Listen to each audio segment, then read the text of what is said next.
반갑습니다. 본문을 읽고 설교를 시작하겠습니다. 하루는 여러 제자들이 신문을 보다가 시사에 대하여 가부 평론함이 분분하거늘 대종사 들으시고 말씀하시기를 그대들이 어찌 나무 일에 대하여 함부로 말을 하는가? 참된 소견을 가진 사람은 남의 시비를 가벼이 말하지 아니하나니라. 신문을 본다 하여도 그 가운데 선악의 원인과 그 결과 여하를 자상히 살펴서 나의 앞길에 거울을 삼는 것이 공부인의 떳떳한 행실이요 참된 이익을 얻는 길이니 이것이 곧 모든 법을 통해다가 한 마음을 밝히는 일이라.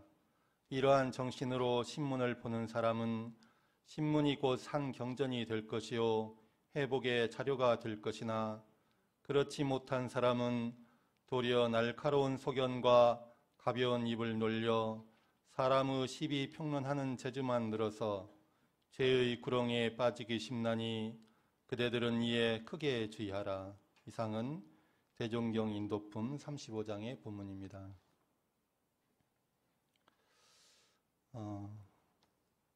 오늘은 이 인도품 35장의 본문으로 함께 공부하시겠습니다. 인도품 35장의 첫 시작은 여러 제자들이 모여서 신문을 보는 것입니다. 그 신문을 보고 어떤 시사, 어떤 일이 있었죠. 그 어떤 일을 두고 이제 갑론을박 하는 거죠. 그래서 갑론을박하면서 시비를 이제 평론하고 있었죠. 그랬더니 대종사님이 그 모습을 보시고 이제 말씀을 하신 것입니다. 가부 평론했다고 했잖아요. 어떤 시사를 두고 가부 평론했다. 가부 평론하다는 게 무슨 뜻일까요? 가, 옳을까, 부, 아니다라는 거잖아요. 그러니까 옳다, 그르다, 맞다, 틀리다, 이래야 된다, 저래야 된다 하는 것이 가부 평론하는 것입니다. 어떤 청년이 결혼 정년기가 됐어요. 근데 계속 짝을 못 만난 거예요. 그러니까 이제 그 동네에는 아무리 눈을 씻고 찾아봐도 자기 짝꿍이 없어요. 여자가 없는 게 아니라 아가씨가 없는 게 아니라 내 마음에 완벽하게 일치하는 오케이가 되는 그런 아가씨가 자기 눈에 안 보인 거죠. 그래서 결심을 합니다. 어떻게 결심하냐. 이 마을을 벗어나서 밖에 나가가지고 내 마음에 완벽하게 맞는 오케이가 되는 그런 아가씨를 찾아서 데려와야겠다 하고 이제 여행을 떠납니다. 1년이 지나고 10년이 지났는데도 이 남자는 돌아오질 않습니다. 30년이 지나니까 이제 돌아왔어요. 30년이 되니까 제 나이쯤 됐을 것 같아요. 이제 중년이 넘었죠. 중년에서 노년으로 넘어가는 시간이 돼서 머리가 희끗해가지고 이제 돌아온 거예요. 누굴 데리고 왔을까요? 혼자 왔을까요? 혼자 왔어요. 마을 사람들이 우선은 반가우니까 반겨가지고 딱 이제 대접을 했는데 다들 이제 궁금한 거예요. 왜 혼자 왔어? 그 여자는 못 만났어? 당신 마음에 딱 맞는, 완벽히 맞는 그런 아가씨를 한 명도 못 만났어? 뭐라고 했을까요? 이 남자가? 아니요. 딱 한 명 만났어. 그런 거예요. 사람들이 웅성웅성해지는 거예요.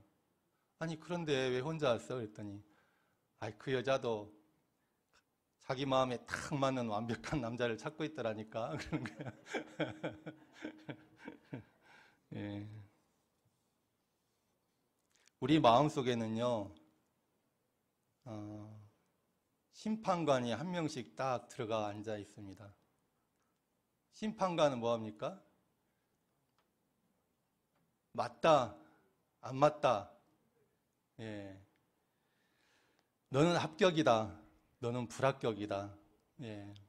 너는 경고야. 레드카드야. 그러는 게 심판관 아닙니까? 이 심판관이 한 명 탁 틀어 앉아 있어가지고 늘 이렇게 하고 있어요. 맞다, 안 맞다. 합격이다, 불합격이다. 그런데 이 심판관이 심판하는 대로요, 사람을 만나게 되면 어떤 현상이 벌어질까요? 저희 이립교당에 교도님이 300명이 있다고 쳐봐요. 교무로 제가 왔어요. 처음에는 못 모르니까 맞은지 틀린지 이런 분별이 없을 거 아닙니까? 아이고, 오셨습니까? 이러겠죠. 근데 살다 보면 어떻게 되죠? 아, 이 양반 이게, 아니네. 이 양반, 아유, 이게 아니네. 그렇게 X표를 탁 칠 거 아닙니까? 한 명 치고, 두 명 치고, 마지막에 몇 명 남을까요? 나만 아는 사람이 없어요. 부부들이요, 배우자에게 가장 바라는 점이 무엇일까요? 저는 결혼 안 해봤습니다만, 요건 압니다. 네. 부부들이 내 배우자에게 가장 바라는 거, 돈을 바랄까요? 집을 바랄까요? 선물을 바랄까요? 뭘 바랄까요? 가장 바라는 거. 예? 사랑이요? 사랑이 뭐간디요? 예. 가장 바라는 게 뭐냐면요. 나를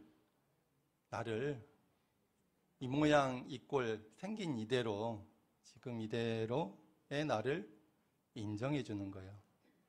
다른 말로 하면 이 모양 이대로 있는 그대로의 나를 그대로 사랑해 주는 거예요. 내가 성질을 빠락빠락 굴려도 성질을 빠락빠락 굴리는 이 나를, 잔소리를 막 해대도 잔소리 해대는 나를, 남자분 입장에서는 어르신들요, 나이 많은 어르신들은 잘 안 들리세요. 잘 안 들려서 뭘 하게도 뭐라고 이러잖아요. 잘 안 들려가지고 뭐라고 또 물어보는 나를 있는 그대로 사랑해 주기를 가장 바란대요. 그렇습니까? 안 그렇습니까? 그렇다니까요. 사실이에요. 예. 그러면 반대로 내 배우자와 살면서 가장 힘들었던 점은 뭘까요? 예. 가장 힘들었던 점은 무엇이냐? 나를 평가하고 문제 삼고 고치려고 하는 것. 그게 가장 힘들었던 점이래요. 그러면 부부만 그러느냐? 부모 자식 간에, 자식도 부모에게 가장 바라는 게 뭐냐? 내 생긴 이대로를 사랑해 주는 거예요. 가장 싫은 거, 힘든 게 뭘까요? 예, 나를 평가하고 또 문제 삼고 고치려고 하는 것. 예, 나를 평가하고 문제 삼고 고치려고 하면 뭐가 나갈까요? 우리 입에서, 부모 입에서 잔소리가 나가게 돼요. 입장을 바꿔놓고 내가 부모에게 바라는 것을 한번 생각해 보세요. 우리가 세상 살다 보면 세상 사람들 다 나를 평가해요. 당신은 몇 점이야? 당신은 얼마야? 당신은 맞아? 틀려? 당신만 왜 이래? 평가하잖아요. 세상에 나가서 경계를 다하면서 지치고 힘들었을 때 엄마 품이 그립고 아빠 품이 그립잖아요. 그래서 찾아가서 엄마 아빠가 해주기를, 나에게 뭘 해주길 바랍니까? 밥은 먹었어? 그러잖아요. 밥은 먹었어? 아무것도 필요가 없어요. 저 험악한 죄를 저지른 사형수도 엄마 앞에서는 아무런 죄가 있는 사람이 아니에요. 그 엄마는 너는 밥은 먹었냐? 이것뿐이에요. 나를 평가하지 않고 문제 삼지 않고 있는 그대로를 사랑해 주시죠. 이렇게 바라보시고. 모든 자식들이 바라는 거는 그거예요. 근데 부모는 젊은 부모일수록 착각하기 아쉬워요. 내가 부모가 안 되려고 그러고 자꾸 선생님이 되려고 그래요. 가르치려고 그러죠. 공장장이 되려고 그래요. 자꾸 고쳐서 뭘 만들려고 그래요. 근데 그게 잘 됩니까? 안 됩니까? 예. 아마도 우리 교당에 오시는 교도님들이 이 교당에 오실 때 교무님께 바라는 점은 뭔가를 생각해 보면 그 마음도 마찬가지일 것 같아요. 교당에 왔을 때 교무님이 내가 어떤 행색을 했든 어떤 성격을 가졌든 어떤 사람이건 묻지도 않고 따지지도 않고 있는 그대로를 반갑게 맞아주고 귀하게 여겨주고 있는 그대로를 사랑해 주는 거, 그걸 바라지 않으십니까? 저는 그런 것 같아요. 그래서 그러려고 노력을 합니다. 대종사님은 인도품 35장에서 신문을 보고 가부 평론하는 제자들에게 그대들이 어찌 나무 일에 대하여 함부로 말을 하는가? 참된 소견을 가진 사람은 남의 시비를 가벼이 말하지 아니하리라, 이렇게 말씀하십니다. 참된 소견을 가진 사람은 남의 시비를 쉽게 말하지 않는다고 하셨어요. 그리고 하신 말씀이 무엇이냐? 나의 앞길에 거울을 삼아라. 신문의 시사뿐이 아니라 우리가 모든 경계를 당할 때는 그 경계를 맞다 틀리다 내가 심판관이 돼가지고 가부 평론하지 말고 그 경계를 통해서 그 경계를 내 거울로 삼아서 내 마음을 공부해라, 이런 말씀이겠죠. 그리고 이어 하신 말씀이 모든 법을 통해다가 한 마음을 밝히라고 하셨죠. 이걸 한문으로 말하면 통만법 명일심이 될 겁니다. 그 멍멍하는 개 말고요, 옆으로 이렇게 가는 개 아시죠? 개. 예. 요즘이 개철인가요? 개 엄마하고 아들 이야기 아시죠? 하루는 개 엄마가 아무 생각 없이 살았는데 아들 딱 보니까 갑자기 한심한 마음이 팍 들었어요. 왜 한심한 마음이 팍 들었죠? 아니, 개가 똑바로 이렇게 안 걸고 옆으로 가는 거예요. 아니, 저놈이 저러고 이상하게 걷고 있네. 그걸 보니까는 이 한숨이 푹 나면서 아이고 어떡하냐 하면서 이제 아이고 이제 큰일 났다 한 거죠. 그래서 뭐라고 어떻게 하죠? 아들한테 이제 잔소리 합니다. 야, 너 똑바로 걸어. 이렇게 왜 그렇게 그따구로 걷냐? 똑바로 걸어라. 그래서 똑바로 걸으라고 막 해요. 그러면 아들이 어떻게 할까요? 엄마 말씀을 잘 들어가지고 똑바로 걸으려고 최선을 다해서 노력을 하죠. 엄청나게 노력을 하죠. 그런데 그렇게 노력한들 똑바로 걸어질까요? 안 걸어질까요? 안 걸어져요. 걔가 똑바로 걸어가면 그게 이상한 거죠. 그죠? 그러니까 걔 엄마가 화딱지가 나가지고 야, 이 녀석아, 이렇게 가라니까 하면서 자기가 딱 걷는데 어떻게 걸어요? 예, 자기들 역시나 옆으로 걷고 있죠.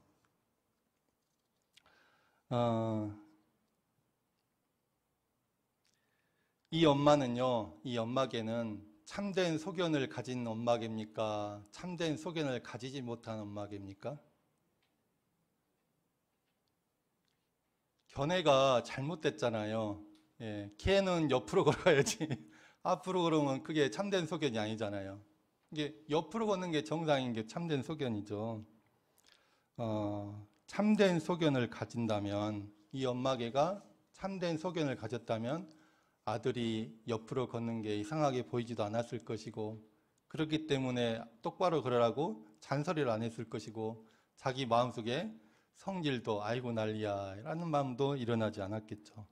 우리가 원불교를 만나서 진리를 배우고 마음을 공부하면서 참된 소견을 얻게 될수록 놓아지는 것이 있어요. 그게 뭘까요?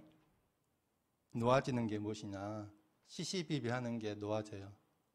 남의 시비에, 남편의 시비, 자식의 시비, 세상의 시비에 대해서 그 마음속에서 심판관이 시시비비, 옳다, 그렇다, 맞다, 틀리다, 합격이다, 불합격이다 하는 마음이 점점점 놓아지게 됩니다. 공연히 거기에 내 에너지를 낭비하지 않게 되는 거죠. 대신 뭘 하게 될까요? 대신 그렇게 되는 분이 한 분도 없으신가? 대신 되어지는 게 뭐냐? 남에 대해서 시비하는 마음을 돌려서 자기를 돌아보게 되는 것이죠.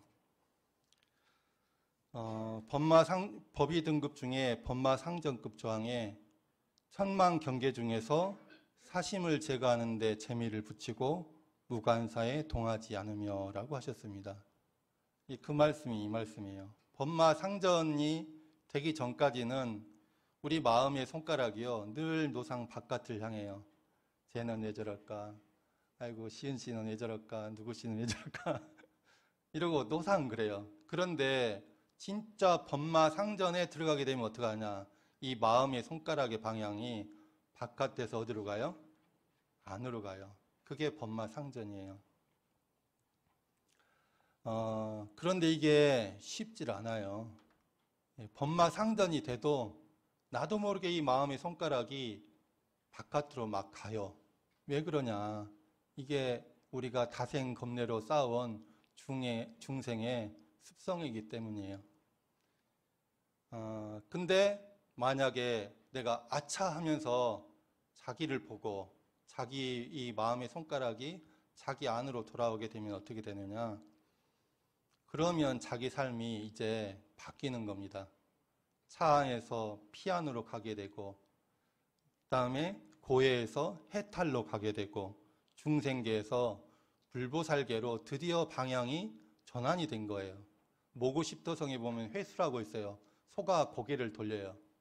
그 전까지는 그냥 앞으로만 머리를 받고 사는데 회수, 머리를 돌려서 이제 자기를 보는 거예요.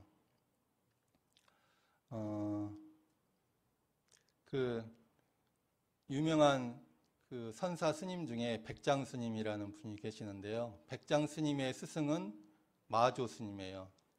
스승인 마조 스님을 모시고 백장 대사가 길을 가게 되는데 갑자기 저쪽에서 오리떼가요 하늘로 치솟아 오릅니다. 그러니까 스승인 마조 선사가 뭐냐 하고 물어봐요. 그러니까 백장 스님이 물오리떼입니다 라고 해요. 그러니까 이제 들오리떼입니다 라고 합니다. 그러니까 마조 스님이 그래 그것이 어디로 갔어? 이렇게 물어봤어요. 그러니까 절로 날아갔어요 그랬어요.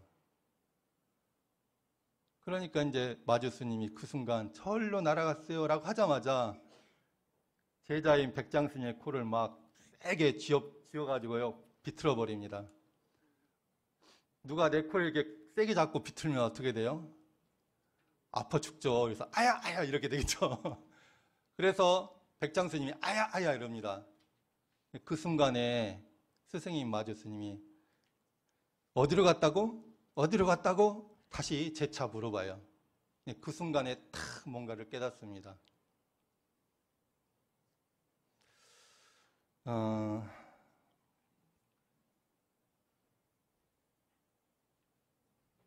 교도님들 이게 뭘까요? 죽비죠. 알겠습니다.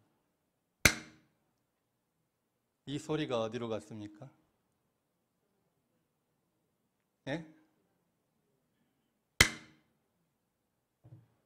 이 소리가 어디로 갔어요?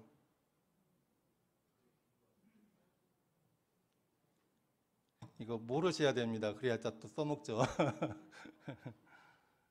육조 스님 아시죠? 육조 해능 스님. 해능 스님이 이제 인가를 받고 한 몇 년간 어떤 분에 의하면은 어떤 곳에는 한 3, 4년이라고 하고 어떤 곳에서는 13년, 15년이라고 사는데 한동안 숨어서 지냈습니다. 그러다가 이제 법성사라는 곳에 가서 인종법사님이 있는 그 법성사에 가서 이제 가게 됐는데 마침 그 절 입구에 보면 단간지주가 있고 이제 지금은 잘 그러질 않지만은 이제 깃발을 걸어 놓거든요. 이 깃발을 걸어 놓으니까 깃발이 이제 바람에 후루룩 이렇게 움직이잖아요. 그 깃발이 움직이는 것을 보고 한 스님은 뭐라 그러죠? 야, 저 깃발이 움직인다라고 이제 했어요. 그러니까 옆에 있는 스님이 뭔 말이야? 바람이 움직이니까 깃발이 움직이지. 한 분은 깃발이 움직인다. 또 한 분은 바람이 움직인다. 옥신각신 하다가 누구 말이 맞습니까? 하고 물어봐요. 그러니까 해능 스님이 옆에 계시다가 이렇게 말합니다. 뭐라고 말했죠?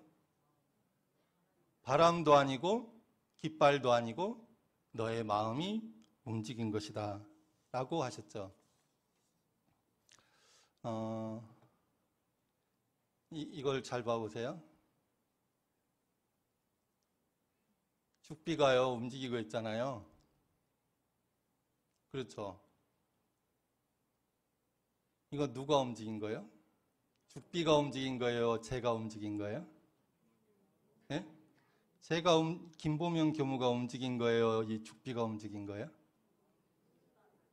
둘 다다요.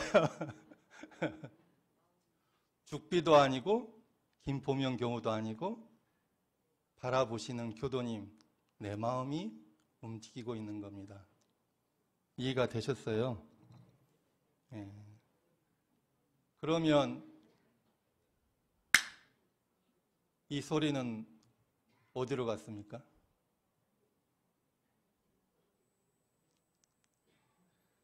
네, 고맙습니다. 다음에 또 써먹어도 되겠네요. 네. 그러시면요, 이 소리는 좋은 소리입니까? 나쁜 소리입니까? 네? 지자님, 이 소리는 좋은 소리예요? 나쁜 소리예요?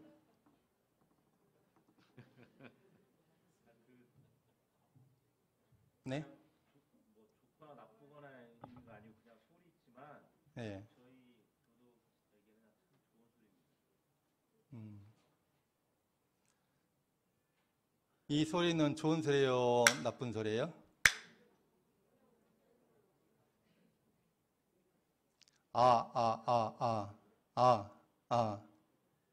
이 소리는 좋은 소리입니까? 나쁜 소리입니까?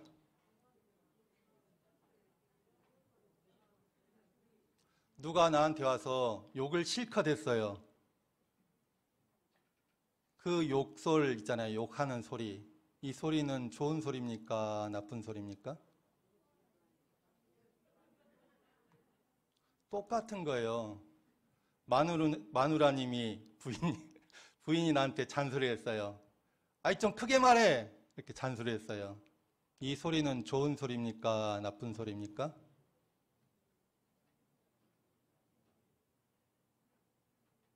어떤 사람이 나한테 말도 안 되는 억울한 말을 했어요.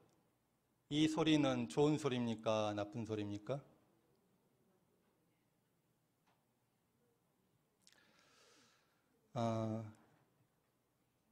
이 소리 자체는요, 이 소리 자체는 아무런 의미가 없어요.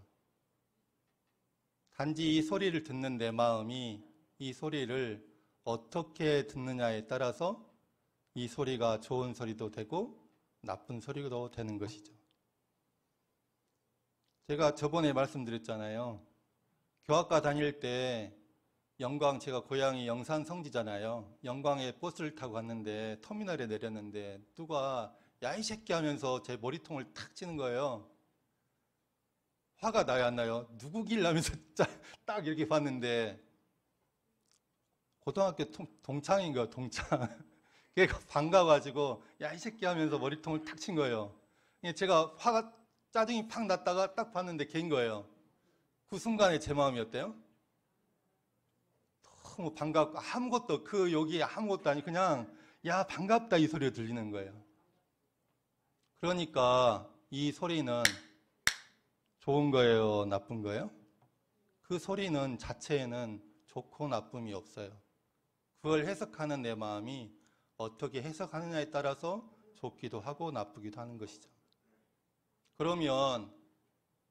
그러면요, 우리가 경계를 당했어요. 요란함이 일어나는 경계가 있잖아요. 그죠? 화나고 짜증나고 억울하고 슬퍼지는 그런 경계가 있죠. 예. 그런 경계를 만났어요, 우리가. 그런 경계를 만났으면 우리 마음 공부하는 사람은 그런 경계를 당해서 어떻게 해야 될까요? 1번, 저렇게 말하는 사람은 좋다, 아니다, 나쁘다 하고 가부평론하고 있다. 가부평론한다. 2번째, 저렇게 말하지 말고 이렇게 말해야지. 저러면 안 돼. 이렇게 가부평론한다. 3번, 그 경계를 통해서 내 마음을 바라보고 공부한다. 몇 번이 정답일까요? 정말이에요? 3번 맞아요? 그렇게만 공부하십시오.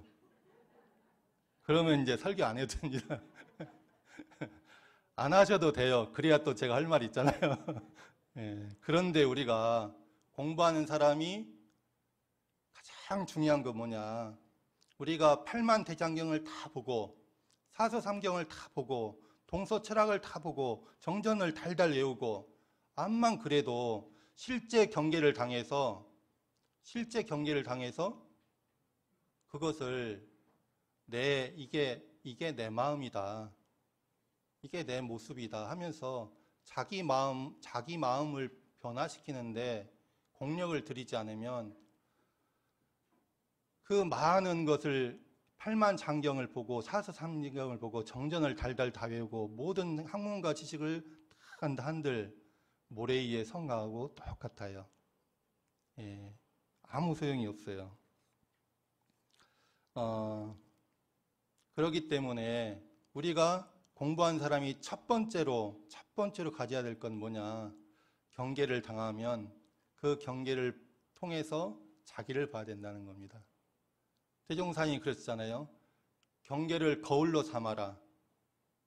모든 법을 통해서 자기 마음을 밝혀라. 이렇게 말씀하셨지 않습니까?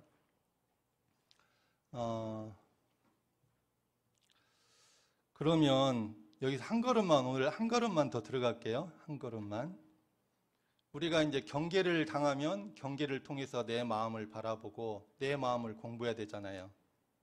그러면 내 마음을 어떻게 만들고 공부하고 공력을 쏟아야 될까요? 경계를 당해서.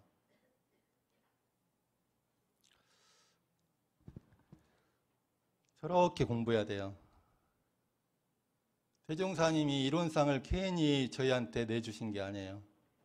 이론상을 신앙의 대상으로 삼고 동시에 수행의 표본으로 삼고 마음 공부하는 표본으로 삼고 이론상과 같이 내 마음을 공부해라 하고 이론상을 내주신 거 아닙니까? 교리도에 보면 한 이론상이 가운데 있고 이제 몸통이 있고 팔다리가 있죠. 몸통을 보면 세 달라고 돼 있어요. 가운데는 이론상에 있고 이론상의 내용. 이론은 법신불인이 하는 내용과 개성이 있고 양쪽에 신학문, 수행문이 있죠. 신학문은 인가보응의 신학문이에요. 수행문은 어떤 수행문이죠? 진공묘의 수행문이에요. 진공묘의 수행문이라는 거 뭐냐면 신앙을 할 때는 인가보응의 진리를 바탕에서 신앙을 해라라는 거예요. 수행할 때는 진공묘의 바탕에서 그걸 표준해서 공부해라 하는 겁니다. 이론상을 그려놓고 그것만 보고 알 사람도 있지만 그것만 보고는 모를 사람도 많기 때문에 수행은 진공묘요, 문자로서 표현을 해주신 거죠. 무시선법에서는 진공으로 체를 삼고 묘유로 용을 삼으라고 그랬죠. 이론상을 한번 봐보세요. 가운데 뭐가 꽉 차 있어요? 텅 비어 있어요? 텅 비어 있죠. 텅 빈 가운데 뚜렷하게 있잖아요. 둥글게 뚜렷하게. 우리 마음을 한번 봐보세요.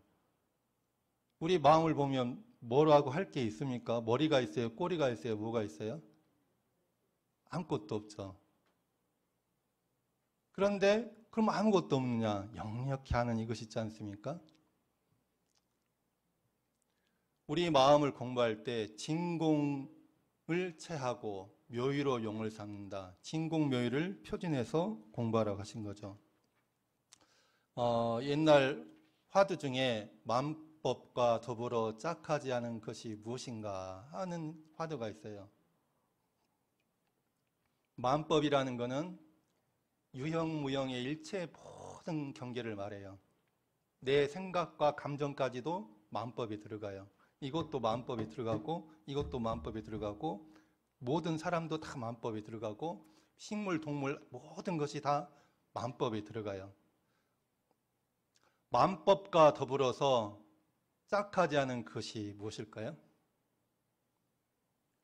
저를 한번 잘 봐보세요.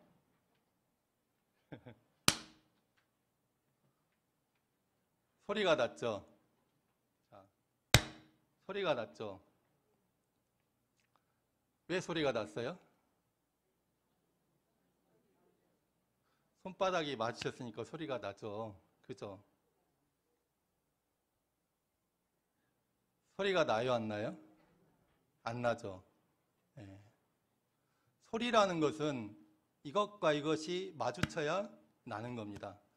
마주치지 않고 이것만 왔다 갔다 딸랑딸랑 이것만 왔다 갔다 하면 소리가 나요, 안 나요? 우리 인생에는요, 경계가 있고 마음이 있어요. 경계가 왔는데 마음이 없으면 소리가 나요, 안 나요? 안 나요. 이 경계가 왔는데 그 경계와 상응할 마음이 없으면, 이 마음이 텅 비어가지고 없으면 소리가 나요, 안 나요? 우리가 경계를 만나면 괴롭다, 즐겁다, 좋아 죽겠다, 싫어 죽겠다 하고 요란하게 마음이 일어나죠. 소리가 나는 거예요. 왜 소리가 나요? 경계가 왔기 때문에 소리가 나요? 경계가 만났기 때문에 소리가 나요? 경계가 왔더라도 그거에 상응할 내 마음에 어떤 것이 없다면 소리가 날까요, 안 날까요? 안 나는 거예요. 그게 진공입니다. 내 마음이 텅 비어 있으면 경계를 만나도 소리가 안 나요. 그런데 내가 도통했어 하는데 경계를 만나가지고 요란해지고 어리석어지고 글러져요. 그러면 이게 도통을 한 거예요? 도통 안 된 거예요? 도통 안 된 거예요. 우리가 술집 앞을 지나가는데요. 술집 앞을 지나가는데 불같은 욕심이 팍 일어나요. 그러면 이 마음이 진짜로 텅 빈 거예요? 진짜로 텅 비질 않은 거예요? 진짜로 텅 비질 않은 거예요. 예. 어제까지 내가 누구를 만나면 성질이 푸럭푸럭 났어요. 예? 도저히 못 참게 성질이 푸럭푸럭 났어. 근데 문득 내가 마음이 탁 깨달음이 와가지고 텅 비어졌어요. 그래가지고 그 경계를 만났는데 진짜로 소리가 나질 않았어요. 그러면 진짜 텅 빈 거예요? 안 텅 빈 거예요? 진공이에요? 아니에요? 진공이에요. 공에도요, 가공이 있고 진공이 있어요. 가공은 뭐냐? 가짜로 공한 거예요. 진공은 뭐예요? 진짜로 공한 거예요. 진짜로 공하면 소리가 안 납니다. 옛날에 그 진묵스님이 가끔씩 장 본다고 아랫마을로 내려갔다가 아무것도 사지도 않고 팔지도 않고 와가지고 아이고 오늘은 장을 잘 봤네, 아이고 오늘은 장을 못 봤네 그랬대요. 그게 뭔 말일까요? 경계를 만나서 이 마음이 일어나는가 일어나지 않은가, 일어났는데 그 마음을 바로 공부해서 처리가 됐는가 안 처리가 됐는가, 내 마음이 진짜로 공인가 아닌가를 시험해 보신 거예요. 그게 장 보는 거예요. 우리가 노상 경계를 만나지 않습니까? 노상 경계를 만났을 때 우리가 수행자가 뭐냐, 어떤 대중을 삼아야 되냐, 내 마음이 진짜로 비었냐, 진짜로 비질 않았냐 하면서 경계를 대할 때마다 끌리고 안 끌리는 대중을 잡아나가야 된다는 것입니다. 우리가 진짜로 비게 되면, 진공이 되면 묘유가 되게 돼요. 묘유가 된다는 건 뭐냐면 보되 묘하게 보게 되고, 듣되 묘하게 듣게 되고, 말하되 묘하게 말하게 되는 거죠. 그러게 되면 어떻게 되냐, 모든 것들이, 모든 만법이, 일체가 있는 그대로가 살아있는 부처님이 되고, 있는 그대로가 온통 은혜로운 법신불 사님이 되는 거예요. 우리 진타오님이 저한테 와서 무슨 욕을 하더라도 제 마음이 진짜로 공해서 묘하게 보잖아요. 아니면 아이고 진타오님 반갑습니다. 이러게 되는 거예요. 근데 제 마음이 진공이 안 되고 뭔가가 흔적이 있으면 어떻게 되냐면 나한테 한만 잘해도 어째 저 양반 저런다 하면서 요란해질 수도 있는 겁니다. 대종사님께서 인도품 35장에서 신문을 보고 가부 평론하는 제자들을 보고 참된 소견이 열린 사람은 나무 일에 쉽게 그렇게 가부를 평론하지 않는다. 오히려 그 경계를 거울 삼아서 그 경계를 거울 삼고 또 마음법을 통하여 내 마음을 밝히는 것이 참된 소견을 가진 사람의 할 일이라고 하셨습니다. 우리 모두가 경계를 당할 때마다 내 마음을 살피고 이 마음을 진공 묘유한 마음으로 함께 공부해 나가기를 염원하면서 이상으로 오늘 말씀 마치겠습니다. 감사합니다. 네, 감사합니다.